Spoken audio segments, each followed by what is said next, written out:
nkaba nahawe igihembo cya mashini ndetse na certificat y'ishimwe yuko nabashije gukoresha gahunda ya SDMS. Ngarutse kuri iki gihembo nahawe ni ukuvuga ngo twahembewe yuko twongereye depo mu mwarimu sako, kandi badushimiye kubyo twabashije kugeraho byo kunyuza cyangwa no gushishikariza ababyeyi kunyuza amafaranga yose ishuri ryakira kuri konte ishuri iri mu mwarimu sako. Nanze nk'urugero, hari umwarimu waturukaga kure akaba yakora urugendo rw'amasaha 3 kugira ngo agere ku mwarimu sako, ariko bazajya bikora yicariye iwe akoresheje ikoranabuhanga. Iyi gahunda nshyashya yaje, navuga ngo mu mwarimu sako duhora muri innovation dukora zituruka mu byifuzo by'abanyamuryango. Abanyamuryango bacu bamaze kwiteza imbere ku nguzanyo twabahaye, ariko bakagenda batwereka ati amazina yanjye ni Robert Muvunangabo, nkaba ndi umuyobozi w'ikigo cya Rusumo High School mu karere ka Kirehe. Uyu munsi rero nkaba naje ku butumire bw'umwarimu sako, aho hari hateranye inteko rusange, aho baduhamagariye kugira ngo baduhe ibihembo kuri gahunda nziza twabashije kwitabira, kandi rwose ku nyungu zacu nk'abanyamuryango b'umwarimu sako. Nkaba nahawe igihembo cya mashini ndetse na certificat y'ishimwe yuko nabashije gukoresha gahunda ya SDMS, ubwo nashishikarizaga ababyeyi barerera mu kigo cya Rusumo High School kwishyura school fees banyujije mu mwarimu sako bakoresheje uburyo bwa SDMS. Nkaba nabonye icyo gihembo, naboneyeho gushimira umwarimu sako kuko babashije guha agaciro zimwe mu nshingano zacu za buri munsi, aho twasabaga ababyeyi bakishyura amafaranga, nyuma yo kwishyura babikunze kandi neza tubasha kubihemberwa. Hari icyo ibijyanye n'inguzanyo, uburyo bushya bwo kuba mwarimu yabona inguzanyo, niba ari iz'ubuhinzi cyangwa se ikindi, biteye bite mugitezemo iki? Ngarutse kuri iki gihembo nahawe ni ukuvuga ngo twahembewe yuko twongereye depo mu mwarimu sako, kandi ibyo ngibyo impamvu twanabihembewe ni uko hari icyo twazamuye mu mikorere y'umwarimu sako n'uburyo abarimu bakwiriye kuguza amafaranga menshi kuko depo ziba ziyongereye. Bivuye ngo nicyo nabihembewe, ariko nongere ngaruke yuko nabyo ni inyungu kuri twebwe, kuko natwe ubwacu tubasha kubona inguzanyo mu buryo butagoye kandi butanaruhishe. Ari nayo mpamvu n'uyu munsi uko tugenda twongera amadepo, ni nako umwarimu sako nawo ugenda wunguka ubundi buryo bushyashya, ari nabwo badusobanuriye uyu munsi, kuko hari product nshyashya bagaragaje dukwiriye gukoresha.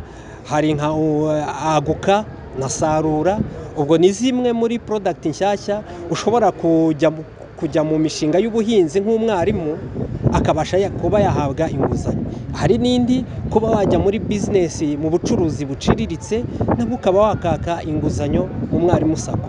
Urumva nabyo n'ayandi mahirwe kongererwa nk'abarimu, kuba dushobora kujya muri business zitandukanye kandi tukabasha kubona inguzanyo ku nguzanyo nziza kandi zidafite rate ndende. Ubwo ni kwizigama. Kugeza uyu munsi mu gihembwe abana bashobora gucisha school fees ku mwarimu sako miliyoni zirenze 50. Murumva yuko ni amafaranga bashimishije mu gihembwe cyose ko bashobora kunyura mu mwarimu sako, kandi kera ubundi yacaga mu yandi mabanki atandukanye.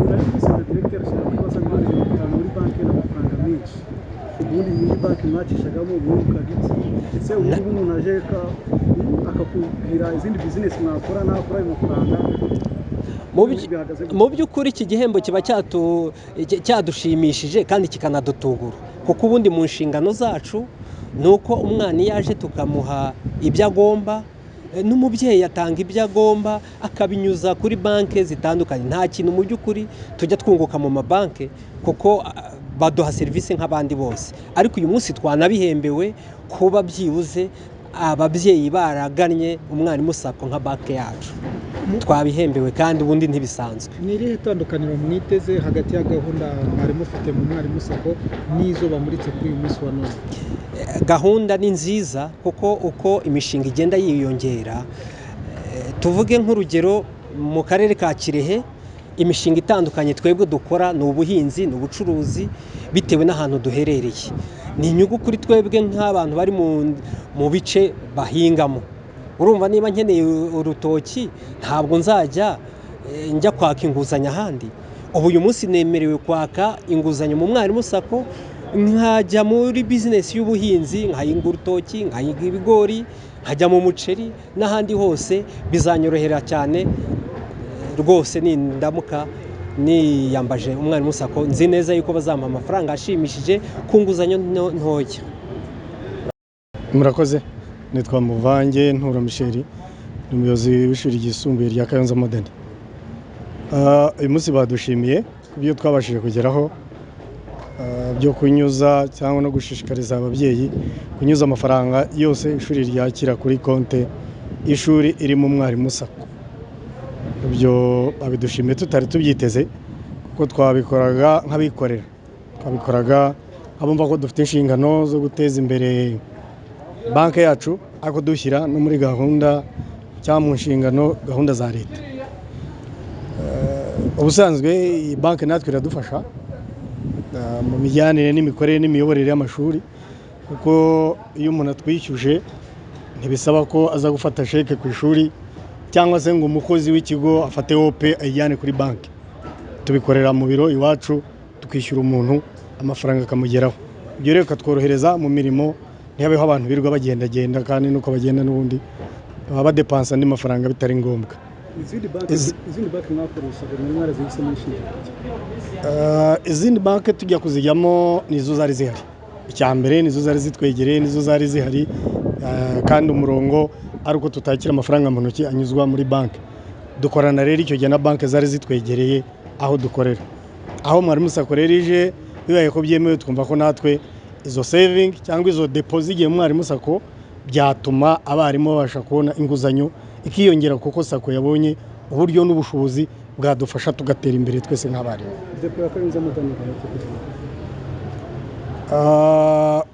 Ku gihembwe ishuri twinjiza amafaranga agera kuri miliyoni 120. Agenda avaho gake gake bitewe n'abo twishyura n'abakozi duhemba. Nta nazira rimwe wenda ngo naza ari gutyo, ariko mu gihembwe twabara ko iyo muvuma inyura kuri iyo banki. Ayo mafaranga mukuye muri izo banki bababwiye ko muzisenya? Ntabwo ntibabyishimiye kubyishimira, ariko kandi ntizanasenyutse ko wenda hari n'ibindi bigo by'imari bigenda biciriritse cyangwa n'abacuruzi bagenda biyongeramo ku buryo ubona ko banki zitasenyutse. Ari product baba muri iki gihe Sarura Mwarimu Sacco, Aguka Mwarimu Sacco na online. Izi product mwebwe mutubwire icyo mubona zije kubafasha, zije gukemura icyenda mwabonaga cyari kibagoye, zirabavana zibageze? Ziriya product ni iz'umuntu ku giti cye, ntabwo ari iz'ikigo muri rusange, kuko ibigo bya leta burya ntitwemere gufatamo inguzanyo. Iyi gahunda nshyashya yaje, navuga ngo mu Mwarimu Sacco duhora muri innovation dukora zituruka mu byifuzo by'abanyamuryango. Abanyamuryango bacu bamaze kwiteza imbere ku nguzanyo twabahaye, ariko bakagenda batwereka ati kugira ngo natwe tuzigane kandi twiteze imbere, dukomeze twiteze imbere, twungukire mu bikorwa dukora, ntiduheranwe n'akazi kamwe, kuko iyo ukura hamwe byanga bikunda burya ntabwo utera imbere. Biba byiza iyo ufite aho ukura ariko ukagira n'indi kamu iri ku ruhande ikwinjiriza, iza yunganira umushahara wawe, bituma ubasha gutera imbere nawe ukagendana n'abandi. Umva rero natwe ndagezishishikariza abagenzi banjye dukorana, nanjye nihereyeho, ku buryo iterambere twese rizatugeraho kandi neza. Nta zindi mbogamizi se mubona Mwarimu Sacco zagakwiye nazo gushakira ibisubizo? Kugeza ubu Mwarimu Sacco iyo urebye umuvuduko ifite mu kutwegereza uburyo butworoheye butuma tubona icyo dushaka, kugeza umunsi ntacyo tuyiveho, kuko aho nicaye nshobora kwishyura uwo nshaka kandi n'amafaranga nagendanye, kandi nkoresheje telefone yanjye na banki yanjye na konti yanjye. Mva rero kugeza ubu rwose Mwarimu Sacco bihagaze neza, kandi murabona ko hazanye n'ibindi bikomeza gutuma mwarimu yatera imbere kurusha uko ameze uyu munsi. Nakoze amazina nitwa Domitira Ingabire, abandi umuyobozi w'ishuri rya Buringa TSS riherereye mu karere ka Muhanga. Turagira ngo tubwire kugira ngo wegukane ibihembo wabonye uyu munsi byaturutse kuki? Kugira ngo negukane ibihembo by'uno munsi nuko twakoresheje neza kunyuza amafaranga kuri konti y'Umwarimu Sacco, ubwo twari tumaze kubishishikarizwa na Minisiteri y'Uburezi tugahabwa ibaruwa ibidusaba, twashyize mu bikorwa ayo mabwiriza, hanyuma dushishikariza ababyeyi bose gucisha amafaranga kuri iyo konti yo mu mwarimu sako tunyuze muri sisitemu ya SDMS, aho duhereza buri mwana kode yishyuriraho akoresheje telefone. Ni uburyo bwiza rero bworoshye bufasha ababyeyi, umubyeyi yishyura ari mu rugo iwe akoresheje amafaranga yari afite kuri telefoni, amafaranga agahita agera kuri konti y'ishuri.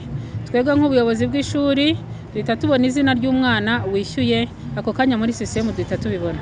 Mu buryo bwo kongerera mikoro umwarimu hari uburyo bushya bwamuritswe burimo Sarura, Aguka ndetse na online loan application. Ni iby'umuntu ku giti cye nk'umwarimu cyangwa se umuyobozi w'ikigo cy'ishuri. Ibi biraza gufasha iki mu kuzamura mikoro ya mwarimu? Irakoze cyane. Umwarimu sako turashimira cyane Nyakubahwa Perezida wa Repubulika wawudushyiriyeho, udufasha cyane muri byinshi mu kwiteza imbere cyane, uzamura imibereho ya mwarimu, aho dushimira gahunda nshya twamurikiwe uno munsi yitwa Sarura Mwarimu, aho izajya ifasha abarezi mu gufata inguzanyo bashora mu buhinzi n'ubworozi, ndetse ikajya igenda yishyurwa no mu gihembwe. Ibyo rero birafasha mwarimu nawe cyane cyane ku barezi batuye mu duce twera, biramufasha kugira ngo nawe abashe kwiteza imbere binyuze mu buhinzi n'ubworozi, kandi no kwishyura biratworoheye kuko biri kuri to iri hasi, iri ntoya cyane. Ibyo rero birihutisha cyane iterambere rya mwarimu. Dufitemo n'izindi gahunda za Aguka Mwarimu ndetse na buriya buryo bwo kubona loni biciye mu buryo bw'ikoranabuhanga, aho ntanze nk'urugero hari umwarimu waturukaga kure akaba yakora urugendo rw'amasaha 3 kugira ngo agere ku mwarimu sako, ariko bazajya abikora yicariye iwe akoresheje ikoranabuhanga. Ni uburyo rero bwiza cyane, yanatangira kubisaba ninjoro yarangije akazi, bizabasha kwihutisha na by'iterambere rya mwarimu. Turabishimira cyane. Ese amafaranga y'amashuri yose amashuri dufite, yego, n'amashuri ya za minerivare y'abana yose agiye ajya mu mwarimu sako, nta mpungenge mufite ko amabanki hari ikintu yabitakaje? Ni menshi, reba ko amashuri yacu angana n'abanyeshuri ko bangana, niba amafaranga yose aciye muri mwarimu sako, ntabwo andi mabanki azagira icyo avuga. Arakoze. Ntago amabanki yandi yazagira icyo atakaza kubera ko amafaranga y'amashuri yaciye ku mwarimu sako, kuko mu Rwanda hari bizinesi nyinshi zikorwa, abacuruzi bafite uburyo bakoresha amabanki, hari abamotari, hari abandi bantu batandukanye. Hanyuma kuba amafaranga yo mu burezi acishwa mu mwarimu sako byo birumvikana, kuko umwarimu sako washyiriweho uburezi. Tugomba rero kuyanyuzamo, kandi ni byiza, ntacyo bizatwara n'ayandi mabanki. Hamwe buringa minerivare yanganaga gute mwacishe mu mwarimu sako iki gihembwe? Minerivare igeze muri miliyoni 51. Ayo mafaranga yose rero yacishijwe mu mwarimu sako, nta yindi konte twigeze twemerera ababyeyi ko banyuzaho amafaranga yose aca mu mwarimu sako. Murakoze cyane. Nitwa Uwambaje Laurence, nkaba ndi umuyobozi mukuru w'umwarimu sako. Nk'uko rero mwabibonye, uyu munsi twagize gahunda y'inama y'inteko rusange. Ni gahunda isanzwe iteganyijwe mu mategeko. Inama rusange tuyigira 2 mu mwaka, tugira mu kwa 3, tukayigira ndetse no mu kwa 12, ariko cyane cyane inteko rusange mu kwa 12 iba yibanda cyane mu gushyiraho gahunda y'ibikorwa bizakorwa mu mwaka ukurikiyeho. Ariko kugira ngo tubigaragaze, tubanza no kubereka ibyari biteganyijwe mu mwaka wabanje, aho byageze bishyirwa mu bikorwa, ndetse tubereka mu bikorwa ndetse no mu mibare byabyaye, hanyuma tukabamurikirana none gahunda y'ibikorwa y'umwaka utaha kugira ngo yemezwe, harimo n'ingengo y'imari ijyanye no kuzashyira mu bikorwa ibyo bikorwa. Mwahembye abarimu b'indashyikirwa, ni byiza kubahemba, ariko se aya mafaranga yo kubahemba, kuyegeranya, kubona aho yakura, yavuye hehe? Nk'uko rero nari ntangiye mbibabwira, nubwo twagize inteko rusange, twagize n'igikorwa kandi cyo guhemba abarimu bitwaye neza mu gukoresha neza serivisi z'umwarimu sako. Mwarimu mbajije muta amafaranga ava he? Amafaranga ava muri koperative yabo, nibo bayashyiramo, nibo bayabyara, tubaha inguzanyo zikunguka kubera ko bishyura neza. Iyo zungutse rero turabashimira kugira ngo barusheho kongera gukoresha neza za serivisi, bashishikariza n'abandi batarabimenya kugira ngo nabo babone ko bishoboka. Cyane cyane tuba twabikoze kugira ngo kera umuntu yibazaga ko mwarimu adashobora gukora akazi k'uburezi ngo agafatanye n'iyindi mirimo, cyane ko tuzi ko umushahara wabo ataba ari munini cyane. Iki kigo cyashyizweho kugira ngo babone inguzanyo zibafasha gukora imishinga yunganira umushahara wabo, ariko tuba tugira ngo n'abandi babone ko bishoboka ko waba umwarimu mwiza ariko kandi ukaniteza imbere, ugateza imbere na community ukoreramo cyangwa se utuyemo. Iyo rero tubikoze nka kuriya twatoranyije bariya b'indashyikirwa, byerekana abandi, ni nka success story yerekana abandi ko bishoboka, nabo bakarushaho gutekereza nabo ikindi bakora cyunganira wa mushahara wabo. Ikindi tuba tubikorera cyane, buri kigo cy'imari gikenera aho gikura amafaranga kugira ngo gikomeze gitange serivisi z'inguzanyo. Twe rero nta handi aturuka, ahantu hambere agomba guturuka ni mu banyamuryango bacu. Iyo rero tubahaye inguzanyo bakiteza imbere, tubanashishikariza ko amafaranga bakuramo bongera kuyagarura bakayabitsa mu mwarimu sako kugira ngo n'abandi bayaboneho bagende babona inguzanyo. Aba barimu rero kuko baba barabikoze neza, turabahemba kugira ngo barusheho. Mwabonye ko ari uhembwe bwa kabiri, ufashe moto bwa kabiri. Kuba twaramuhembye bwa mbere byamushishikarije kongera gukomeza kubikora kugira ngo akomeze abone igihembo. Uko abona igihembo niko aya mafaranga yatindije kuri konte, natwe tuba turiho turayacuruza ku bandi bayakeneye. Reka mfate nk'urugero ruto nk'akaguzanyo gato bafata buri kwezi kitwa overdraft. Iyo uriya mwarimu afashe miliyoni ze nk'ebyiri akazishyira kuri konte akazimazaho amezi 2, njyewe mwungukira aho amafaranga nka 5%, ariko nkacuruza kuri ya overdraft abarimo bayakeneye, nkacuruza kuri 2.5, nkungukamo mu mezi 3 7.5. Urumva difference ibirimo, ariko wa mwarimu wese uje gufata amafaranga ntayabure. Izi gahunda nshyashya mwazanye ni iyihe mpamvu zije? Iyi gahunda nshyashya yaje, navuga ngo mu mwarimu sako duhora muri innovation dukora zituruka mu byifuzo by'abanyamuryango. Abanyamuryango bacu bamaze kwiteza imbere ku nguzanyo twabahaye, ariko bakagenda batwereka ati mushobora no gushyiraho ubu bwoko bw'inguzanyo bwadufasha. Mu biganiro twagiranye mu myaka yashize, bagiye bifuza ko twabona inguzanyo ijyanye n'ubuhinzi kuko aribwo bakunda gukora cyane kandi ntibibabuze gukora akazi kabo k'uburezi. Icyo gihe rero aravuga ati mbonye aho nabasha kubona amafaranga, mbasha kugura ifumbire, mbasha kugura ibikoresho nshobora gukoresha mu buhinzi bwanjye, kandi nkabasha kuyishyura mu buryo idashingira ku mushahara wa buri kwezi, ahubwo ishingira mu byo nzavana muri wa musaruro wanjye w'ubuhinzi. Niyo mpamvu rero twashyizeho iyi produit kuko izaba inatandukanye n'izindi bishyura buri kwezi. Kuvuga ngo niba ruhinga ibigori azajya atangira kwishyura nyuma y'amezi 6 amaze kubona umusaruro. Murumva ko ari uburyo butandukanye. Hakaba niyo gutangira business, tukamushishikariza kubanza kuzigama kuri ya mafaranga yazigamye 30%, twe tukazamwongeraho 70% agatangira business ye ntoya. Umushinga ukazajya wishyura ya loan. Ni vuga ngo ni loan zidashingiye ku mushahara, ahubwo zishingiye ku bindi bibyara inyungu yabashije gukora. Hanyuma byeje hari icyo mwasabye ko ubwishyu bwose mugomba kunyuzwa mu mwarimu sako. Tuzi ibibazo mu yandi masako agenda abamo, ukumva umukozi yateruye amafaranga yayajya, kandi turabona ibigo by'amashuri birishyura amafaranga menshi. Umutekano wo gucunga ayo mafaranga azabangana cyo n'ibigo by'amashuri tubona amafaranga bicyura, uri ku kiye kigero ku buryo abantu bavuga bati koko umwarimu sako turawizeye, reka dushyiremo n'ubundi umutekano ntacyo twaba. Icyo nabwira abatugana cyane cyane ababyeyi bazaba bishyura minervare z'abana babo banyuje mu mwarimu sako, ni uko umutekano mu mwarimu sako wizewe, kuko na mbere yuko ducunga amafaranga y'ibigo by'amashuri, ducunga permanent savings z'abanyamuryango bacu zimaze kugera muri miliyari 100, kandi ibigo by'amashuri kuri trimestre byishyura miliyari 27. Murumva ko rero niba twaracunze imyaka yose 16 permanent savings z'abanyamuryango, inguzanyo zimaze kugera kuri miliyari 200 ducunga, ndetse zikanishyurwa neza, nta mpungenge zihari z'uko twabasha gucunga n'amafaranga y'ibigo by'amashuri, cyane ko dukoresha systeme zigezweho, dukoresha ikoranabuhanga, ntabwo ari systeme ni manual, ndetse ziba ziri integrated n'ibigo bikomeye nka za Beneri n'ibindi, kugira ngo n'uwo mutekano uhoreho. Tugira n'ibyo bita cyber security ishinzwe kureba ko nta muntu wagera ku makuru y'abanyamuryango cyangwa ku makuru y'ibigo dukorana mu buryo butari bwo. Tuba twashyizeho securities zose zishoboka zigezweho, tugenda twiupdatinga kandi natwe tugenda tuzizana mu mwarimu sako. Uko kwiharira isoko rinini nk'uko mubisobanura. Ntago navuga ko ari ukwiharira isoko rinini, sinzi n'icyo waba ushingiye uvuga ko ari ryo rinini, kuko ntekereza ko atari mu bihumbi 12 cyangwa se miliyoni 12 z'abanyarwanda atari bo bafite isoko rinini cyane, ahubwo uyu dusangamo 3 ziri ku ishuri z'abanyeshuri. Ni abanyeshuri ariko twe dukorana n'abarimu.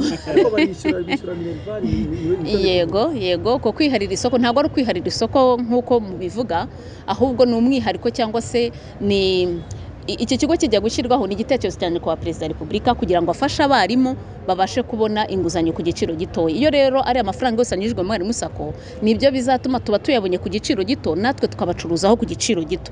Ariko mu gihe twaba tutabonye amafaranga nk'ariya avuye mu bigo by'amashuri tukajya kuyagura ahandi ku giciro kinini, byazatuma interest rate tubaheraho inguzanyo nayo izamuka. Ni uburyo bwo kurushaho gufasha abarimu kugira ngo bigishe bishimye, barerere u Rwanda, bakuze umwana ufite ubwenge kandi nawe uzishima akaba nawe yakora nako kazi k'uburezi agakomeza kurerera u Rwanda.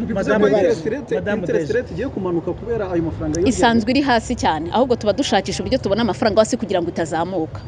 Oya, icyo biri bufashe biramanura interest rate cyangwa birongera ayo bahabwaga nk'inguzanyo? Bishobora kongera ayo bahabwaga nk'inguzanyo igihe yose azaba yamaze gukusanyirizwa mu mwarimu sako. Madame Deje, mugiye kujera amafaranga menshi cyane, ibigo byose by'amashuri bigiye kubazanira amafaranga ndetse n'aba Minerval yo mwatangiye kuyifata, none se mwajyaga mubona miliyari 200 mukazijera neza bikagira umutekano, ubu iyo mugize projection murumva ko mugiye kuzajya mujera nkangahe? Nk'uko natangiye mbibabwira, expectation dufite ku bigo by'amashuri buri gihembwe bishyuye neza nta munyeshuri wararanyije twajya tubona miliyari 27. Ni ukuvuga ngo mu bihembwe bitatu twajya tubona miliyari 81. Ariko ntibivuze ko amafaranga aguma ku makonti igihe cyose, baba banarutira bayakoreshaho ariko akagira natinda kuri konti.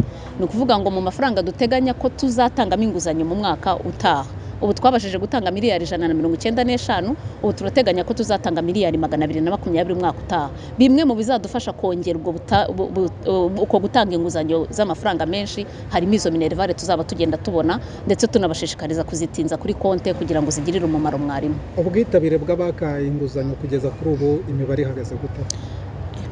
Navuga ko nk'100% abarimu bose basaba inguzanyo. Mu kibazo tudafite nicyo kujya gushaka abantu duha inguzanyo kuko baba ari benshi cyane, ahubwo ikibazo dufite challenge navuga ko ihari ariyo kubona amafaranga bahagije. Ariyo mpamvu muri kubona turi gushyiraho izi policies zose zishishikariza abantu kuzana amafaranga kugira ngo tubaje kuhaza ubusabe bw'inguzanyo ku barimu.